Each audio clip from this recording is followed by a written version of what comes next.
इसायास नबी के ग्रंथ में प्रभु का वचन कहता है, अध्याय 53 के 4 में, परंतु वह हमारे ही रोगों को अपने ऊपर लेता था और हमारे ही दुखों से लदा हुआ था। हम उसे दंडित, ईश्वर का मारा हुआ और तिरस्कृत समझते थे।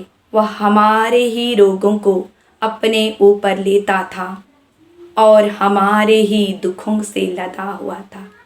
प्यारे भाई और बहनों, यीशु की क्रूस यात्रा, यीशु हमारे ही पापों को, हमारे पापों का बोझ अपने ऊपर लेते हुए कलवारी के रास्ते पर आगे बढ़ रहे थे और हमारे पापों का बोझ उठाते हुए, ढोते हुए, गिरते हुए, कष्ट सहन करते हुए वे कलवारी की यात्रा पूरी करते हुए क्रूस पर अपने प्राण हमारे लिए अर्पित कर देते हैं। उन्होंने हमारे लिए, हमारे पापों के लिए अपने को बलि चढ़ाया। प्यारे भाई और बहनों, उसी तरह हम सभी लोगों को भी दूसरों का बोझ उठाते हुए मध्यस्थ प्रार्थना करनी चाहिए।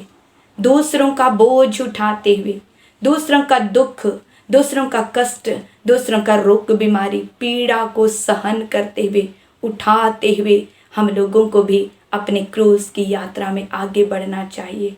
प्रभु ने कहा है, यदि कोई मेरा अनुसरण करना चाहे तो वह आत्म त्याग करे और अपना क्रूस उठाते हुए मेरे पीछे हो ले।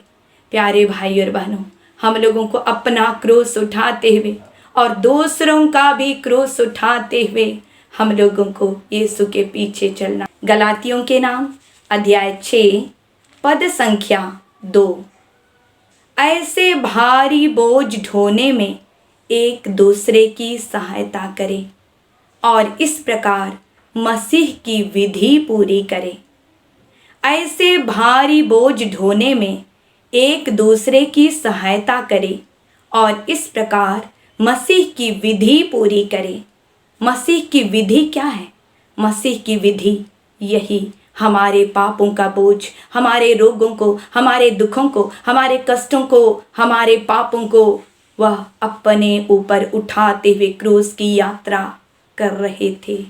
उसी तरह यहाँ वचन कहता है, ऐसे भारी बोझ ढोने में हम एक दूसरे की सहायता करें। जो लोग दुखी हैं, कष्ट में हैं, रोगी हैं, बेड़ियों से जकड़े हुए हैं, उनके साथ उनके कष्टों को उठाते हुए, उनके लिए प्रार्थना करते हुए, दुखियों को दिलासा देते हुए हम चलते हुए यरीको प्रार्थना में भाग ले।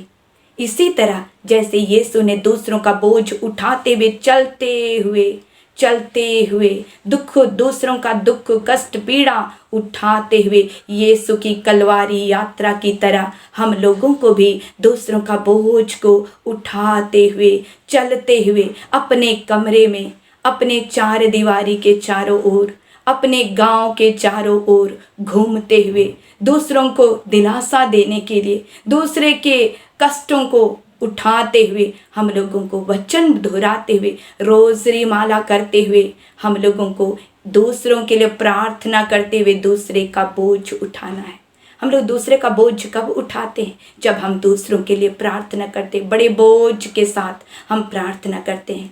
प्यारे भाई और बहनों, इसी तरह कलवारी यात्रा, हमारी यीशु की कलवारी यात्रा की विधि हमें पूरी करनी है। यहाँ वचन कहता है, इस प्रकार ऐसे भारी बोझ ढोने में एक दूसरे की सहायता करें और इस प्रकार मसीह की विधि पूरी करें। Hallelujah, hallelujah. हम आइए यरीको प्रार्थना में भाग लेते हुए दूसरों का बोझ उठाते हुए, दूसरों का बोझ उठाते हुए, दूसरों के कष्टों को, दुखों को, निराशा, हताशा को उठाते हुए, दूसरों को दिलासा देते हुए, चलते हुए हम ईश्वर के वचन को बोलते हुए हम दूसरों के लिए, दूसरों का बोझ उठाने में हम दूसरों की मदद करें। Hallelujah, hallelujah.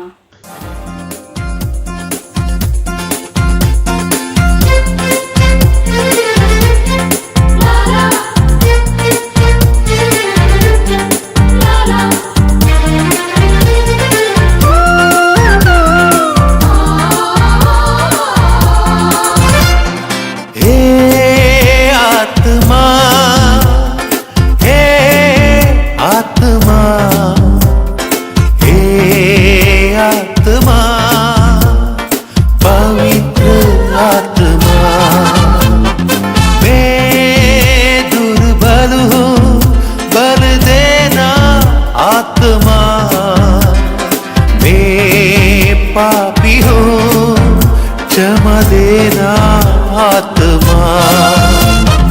मैं प्यासा हूँ जल देना आत्मा, मैं भूखा हूँ वचन देना आत्मा।